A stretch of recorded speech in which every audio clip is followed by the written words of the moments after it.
feminicídio, salários mais baixos, medo do estupro, múltiplas jornadas em casa e no trabalho, violência doméstica, pressão estética, pouco incentivo para as áreas mais tecnológicas, científicas. Olha, eu vou até parar porque tá ficando feio. Pois é, Martinha, e esses são apenas alguns dos desafios que nós mulheres enfrentamos no nosso dia a dia, né? Mas sabe o que é pior? É que tem gente que ainda quer dizer que as lutas feministas são uma besteira. Quanto mais ela for aquilo que Deus a criou para ser, mais certo é que o mal, que o vírus, que o ebola, que é o feminismo, sem chances vai ter de entrar e de fazer o seu estrago. O movimento feminista ele foi aparelhado. As mulheres lutam, em grande parte elas lutam uma causa que é do interesse masculino, que é a libertinagem sexual. Nunca fui feminista, graças a Deus essa doença eu nunca sofri. As mulheres são privilegiadas e não oprimidas.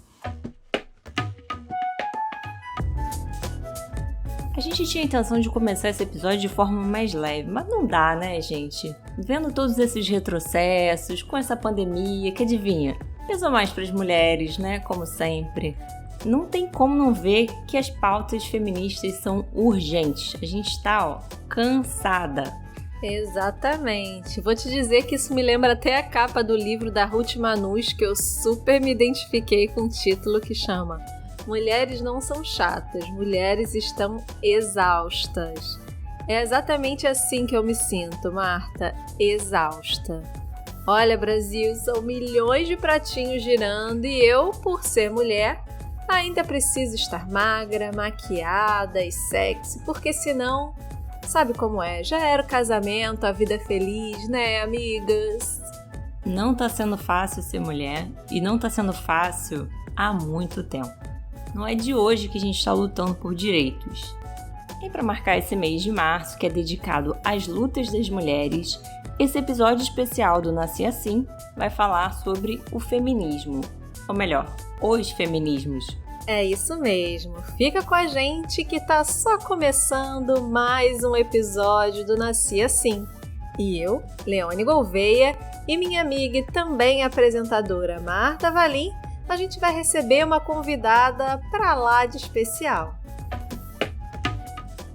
É com muita alegria que a gente recebe a professora de História da Universidade Federal do Rio Grande do Norte, Mayara Gonçalves. Olá, meninas! Eu quem agradeço extremamente o convite para essa participação e me sinto feliz em poder contribuir e compartilhar os meus conhecimentos sobre o tema feminismos.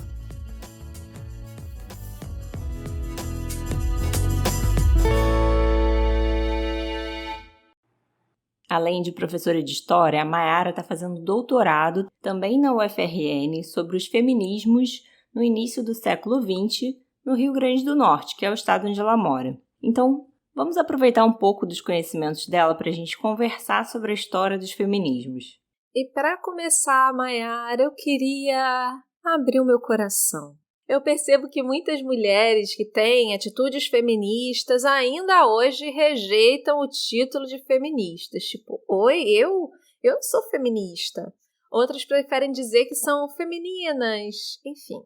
Tem também as pessoas que demonizam as feministas, usando até jargões comparando com períodos cruéis da nossa história, né? Chamando algumas mulheres, por exemplo, de feminazes, fazendo ali a ligação com o nazismo. Na sua opinião, ou melhor, com base na perspectiva histórica, por que muitas pessoas, incluindo mulheres, ainda têm essa grande resistência ao termo feminismo e a se dizer e se identificar como feminista? O feminismo, ou melhor, os feminismos, né, entendendo enquanto um movimento plural e bastante heterogêneo, é um grande movimento social que vem reivindicar a condição de igualdade entre os gêneros. E reivindicar em uma sociedade que se estruturou desde muito tempo enquanto uma sociedade desigual, patriarcal, capitalista, racista, é ir contra a ordem das coisas. Então, os movimentos sociais, eles buscam transformar a sociedade. Por isso que uma sociedade com traços conservadores, né, entendendo aqui o conservador como aquele que não quer transformar, mas sim manter, não aceita, ou é muito difícil aceitar, essas auto-organizações, principalmente quando vem de mulheres. Daí vem a depreciação ou o uso do termo pejorativo para se referir às feministas ou aos movimentos feministas como um todo. Só que isso não é de hoje. A historiadora Raquel Soyré, ela tem uma obra muito interessante chamada Feminismos e Antifeminismos, onde ela traça um enredo dos movimentos sociais pela igualdade, pela liberdade de mulheres no Brasil, desde a época da campanha pelo sufrágio feminino, que é quando começam as primeiras manifestações feministas aqui no Brasil, até o movimento dos anos de 1970 e 1980. E aí, nesse mesmo livro, a Soyré, ela analisa os antifeminismos, né, que são identificados como zombarias que eram dirigidas às mulheres sufragistas desde o começo do século XX, e era principalmente veiculado na imprensa. Então, naquela época se falava que as mulheres vão votar hoje e amanhã elas vão aparecer vestidas com calças, né, vestidas com roupas masculinas ou assumindo o papel dos homens dentro de casa.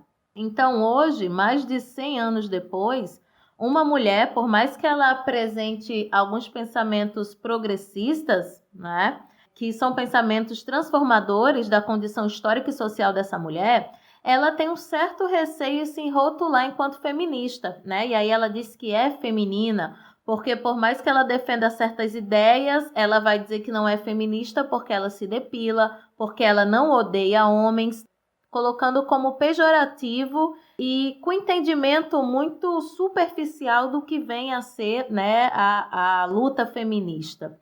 E a mesma coisa acontece, por exemplo, com a expressão feminazi, né, que foi um termo elaborado por um homem, né, um político dos Estados Unidos chamado Rush Limbaugh, e foi usado pejorativamente para descrever adeptas do movimento feministas que eram classificadas como radicais, como extremistas. Então faz um jogo de nazi, de nazismo, com femi de feminismo. É um termo que visa nada menos do que silenciar as reivindicações das mulheres. Nesse sentido, para além dos termos antifeministas e pejorativos, nós também temos os movimentos como o backlash, né? Que é um termo usado para designar atitudes contra movimentos de justiça social, seja ele um movimento de gênero ou seja ele também um movimento de raça.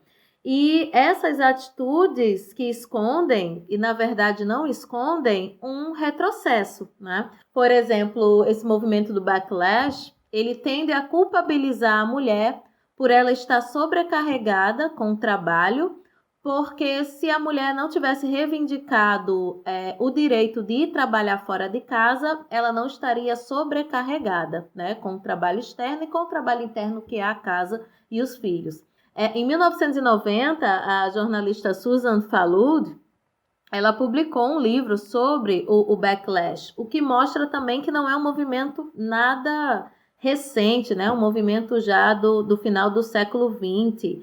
E era interessante porque havia um discurso proferido de que as mulheres estadunidenses elas não estavam mais querendo casar, que era mais fácil uma mulher ser baleada por um terrorista do que casar, né? E aí a Susan Falud, na obra, ela desmascara essas pesquisas e a maquiagem desses dados que colocaram esses discursos na época.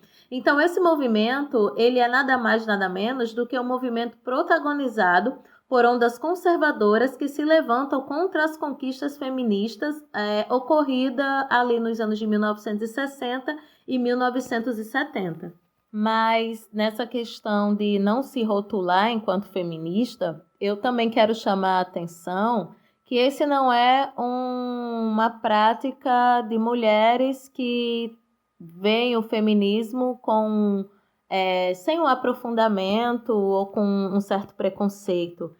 Existe, por exemplo, um outro movimento, que é uma outra perspectiva, que é, por exemplo, o mulherismo africano, que não é a mesma coisa, por exemplo, do feminismo negro, né? Porque enquanto o feminismo negro questiona a universalização dos problemas de gênero e acabam interconectando as questões de racismo com as questões de sexismo, chamando a atenção para que as mulheres negras elas possuem diferentes condições quando comparadas às mulheres brancas.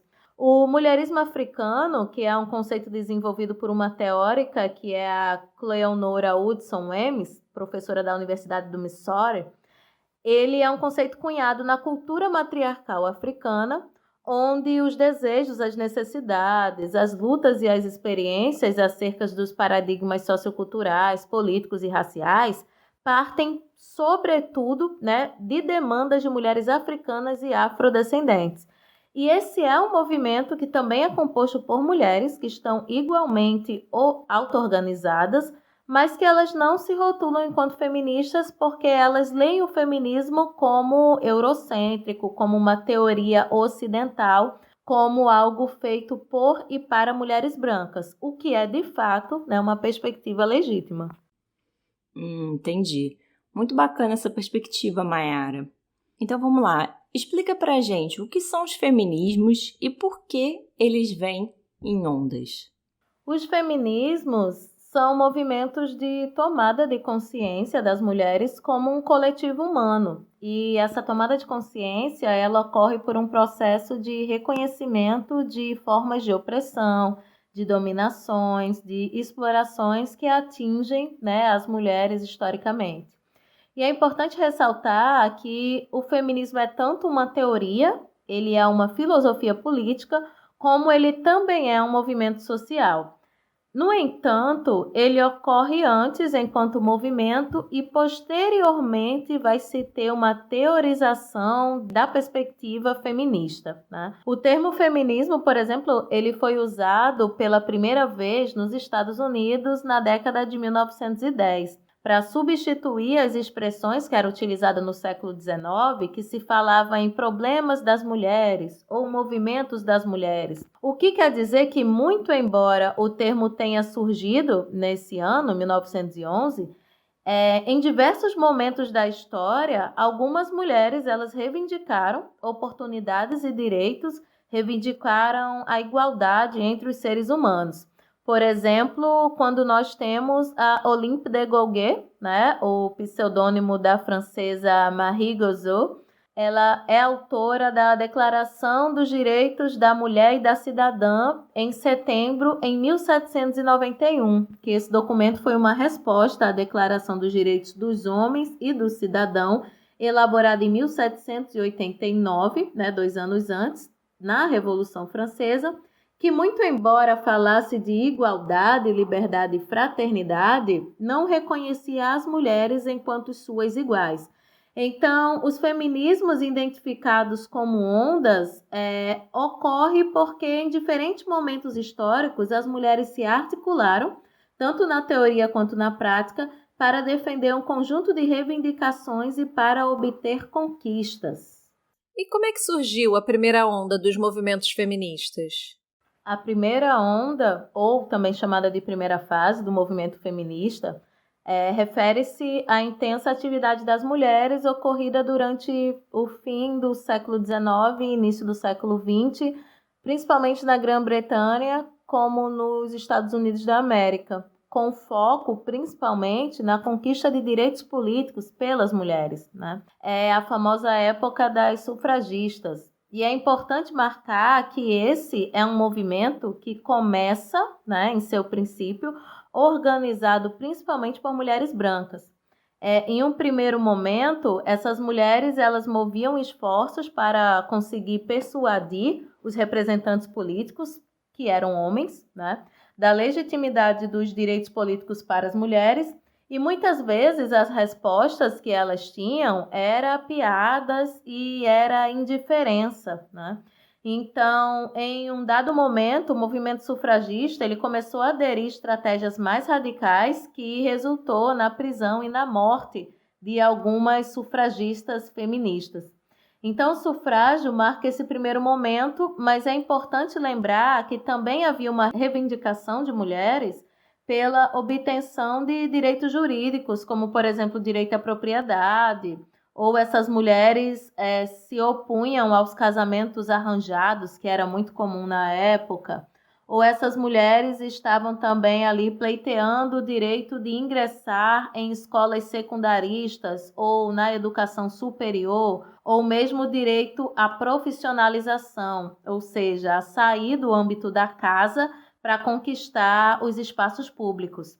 E aqui, novamente, é importante marcar a diferença entre as mulheres que faziam parte desse movimento, porque enquanto as mulheres brancas, né, de classe distinta, reivindicavam o direito ao estudo em escolas secundaristas, a poder fazer faculdade ou a poder trabalhar fora de casa, as mulheres negras, por exemplo, eram em sua maioria analfabetas, né? As mulheres negras, elas já se encontravam no mercado de trabalho há tempos, só que em trabalhos com uma condição de subordinação, né? Que era a condição de ser escravizada.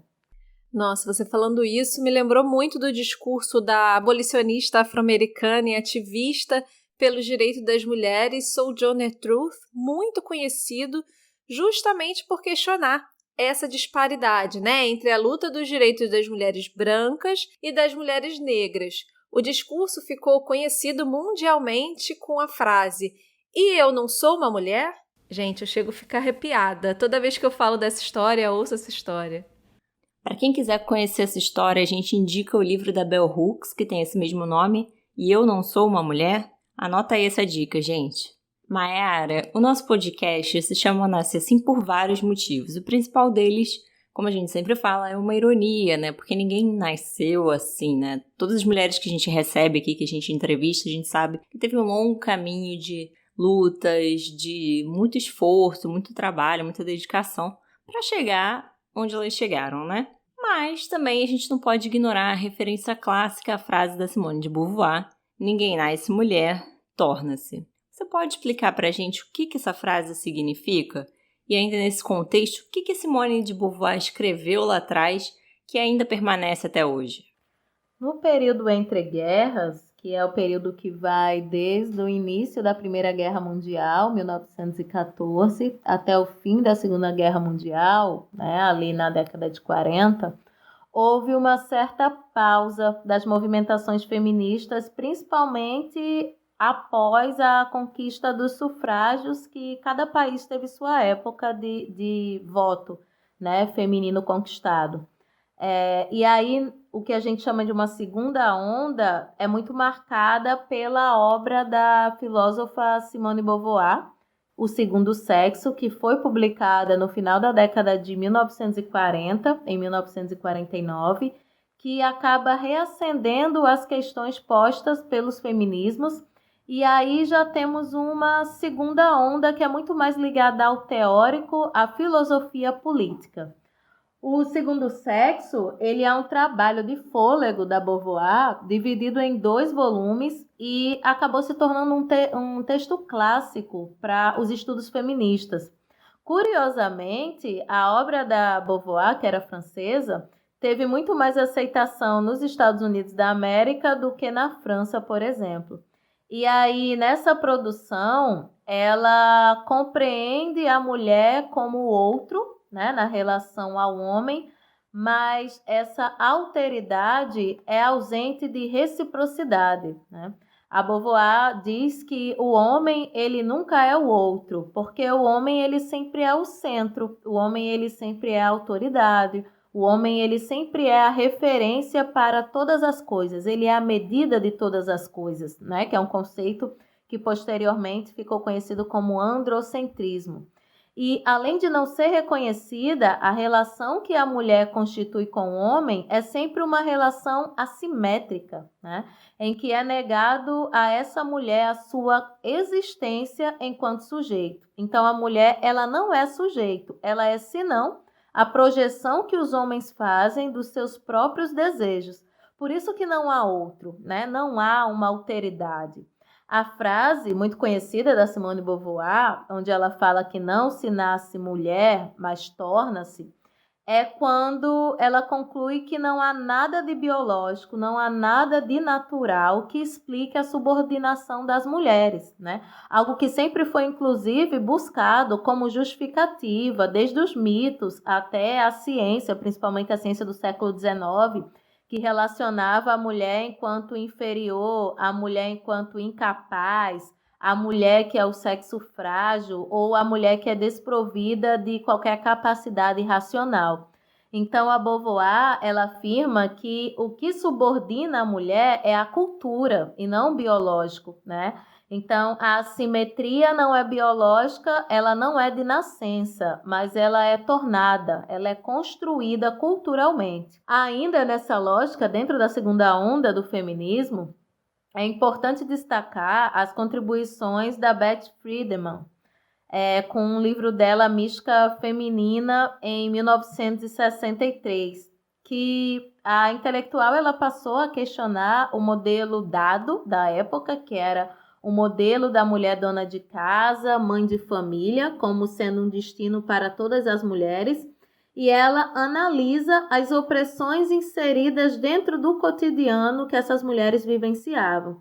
Então, inclusive na década de 1960, um outro slogan que ganha força é o pessoal é político, refletindo exatamente que essas opressões sofridas entre quatro paredes e fora delas não são experiências individuais, mas sim eram experiências coletivas. Então, há algo em comum que atravessava essas mulheres e esse algo comum era a opressão baseada no sexo. Então, por conta dessa visão, nessa segunda onda feminista, essas mulheres elas passaram a criticar temas como a pornografia, a prostituição, que é lida enquanto forma de exploração dessas mulheres, a exploração da mulher via maternidade, a exploração da mulher via casamento, discursos também contra o estupro, contra a violência sexual, tudo isso enquanto ferramenta de manutenção do poder masculino sobre a mulher. Nossa, é muito legal entender quando as pautas feministas foram surgindo, né? E de uma certa forma estimulando o surgimento de novas ondas. E a terceira onda, o que ela traz como questionamentos? A terceira onda, ela surgiu a partir do final dos anos de 1970 e início dos anos de 1980, que é quando a teoria feminista ela conquistou uma vitalidade bem impressionante e alcançou as esferas acadêmicas. Então, esse feminismo da década de 1980 é caracterizado pela emergência de um feminismo plural, centrado muito na diversidade existente entre as mulheres, inclusive passando a criticar o uso monolítico da categoria mulher. Então, não se fala mais em feminismo, mas é feminismos, são mulheres. E é importante ressaltar que a terceira onda, de forma geral, ela rejeita qualquer tentativa de identificação de objetivos comuns, qualquer identificação geral, qualquer padronização. No ano de 1989, a norte-americana, a Kimberly Crenshaw, ela introduziu o conceito de interseccionalidade no espaço acadêmico. E aí ela entende que as mulheres elas são atingidas por vários tipos diferentes de opressão, que não apenas se encerram nas opressões de gênero, mas também há opressão de classe, de raça, de geração, de orientação sexual, entre outras. E essas opressões, elas não são hierarquizadas, mas elas são importantes para analisar a condição específica de cada mulher, né? Então, se a segunda onda ela tinha como proposta teórica o entendimento das estruturas que oprimiam as mulheres, as origens e as relações de poder dentro dessas estruturas e dentro dessas instituições, na terceira onda, os significados eles não são postos como fixos, né? Ou eles não são inerentes a palavras, a símbolos ou mesmo a instituições. E um exemplo dessa perspectiva vai ser os estudos da Judith Butler, né? Principalmente a partir de 1990, com a tese dela, Problemas de Gênero, que a Butler rompe com a ideia de divisão entre natural versus social, sexo versus gênero, homem versus mulher, e ela aponta que essas categorias elas são construções sociais. Então, a Judith Butler ela busca, antes de tudo, estudar as performances dentro da contingência, que é o que ficou conhecido posteriormente como a teoria da performatividade. E como a gente classifica os movimentos feministas hoje? Atualmente já se fala em uma nova onda do feminismo, que seria uma quarta onda ou quarta fase, e que é uma onda muito marcante pelo forte uso das redes sociais, de um engajamento de mulheres nas redes.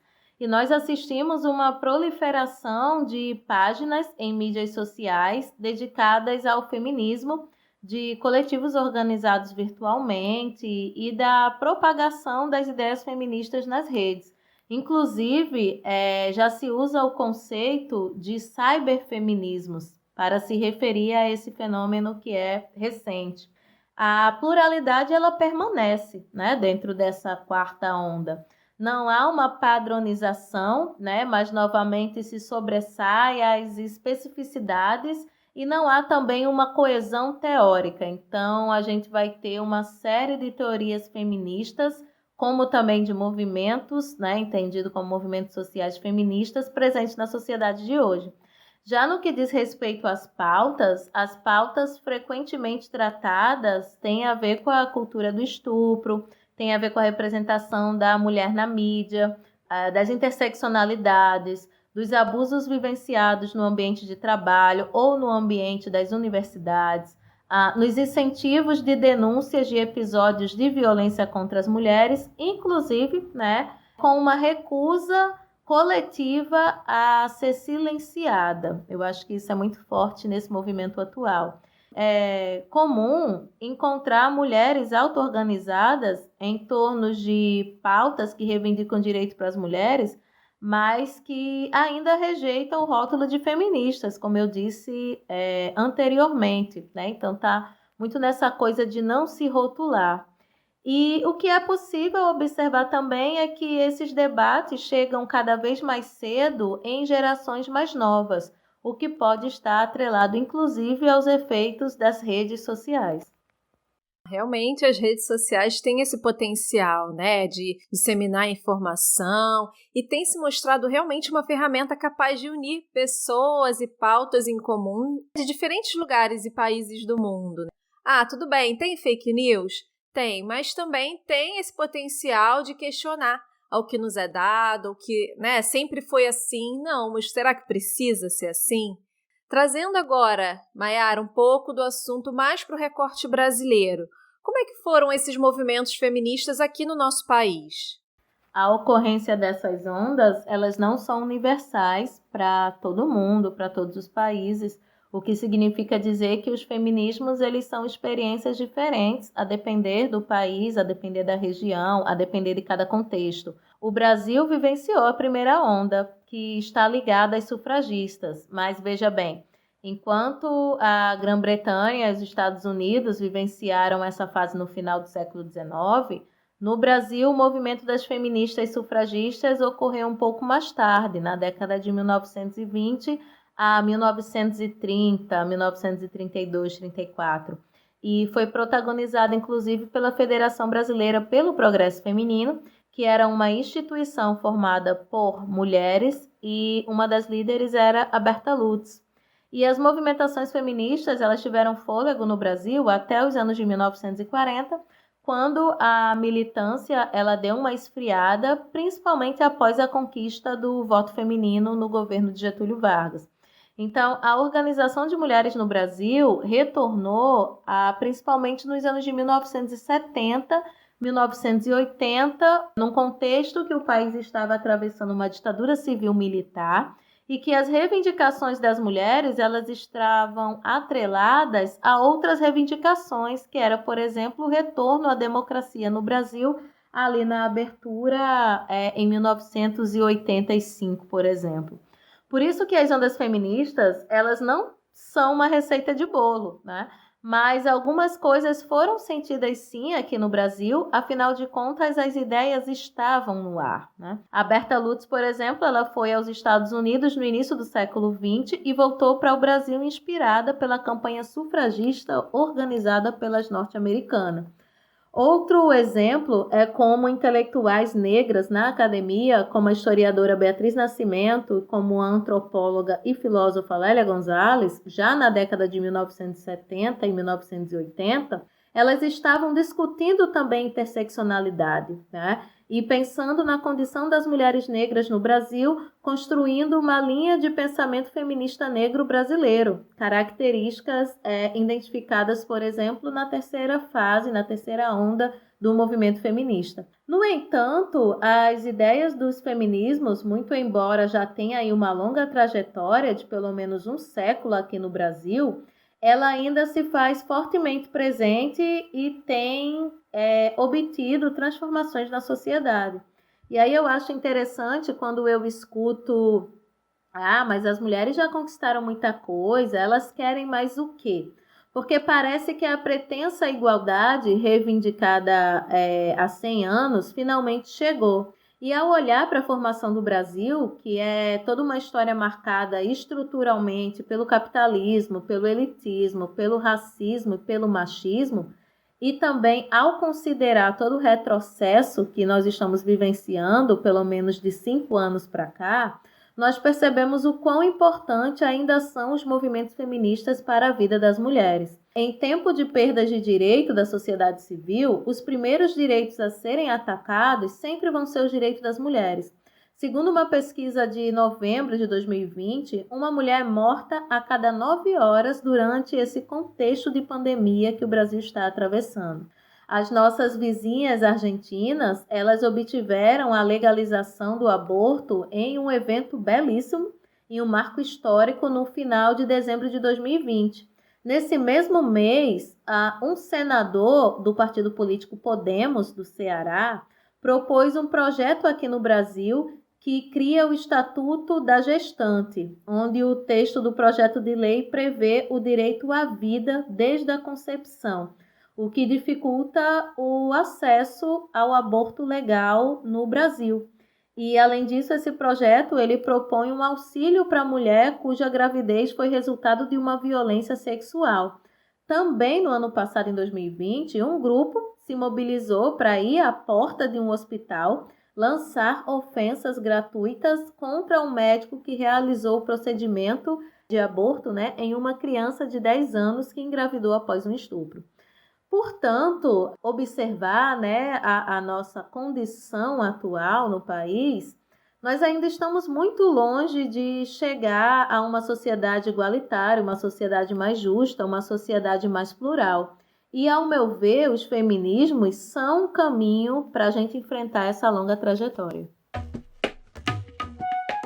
Gente, posso falar uma coisa para vocês? Muito bom entrevistar professoras, né? Elas realmente dão uma aula aqui nesse podcast. O que seria desse episódio sem a Mayara, gente?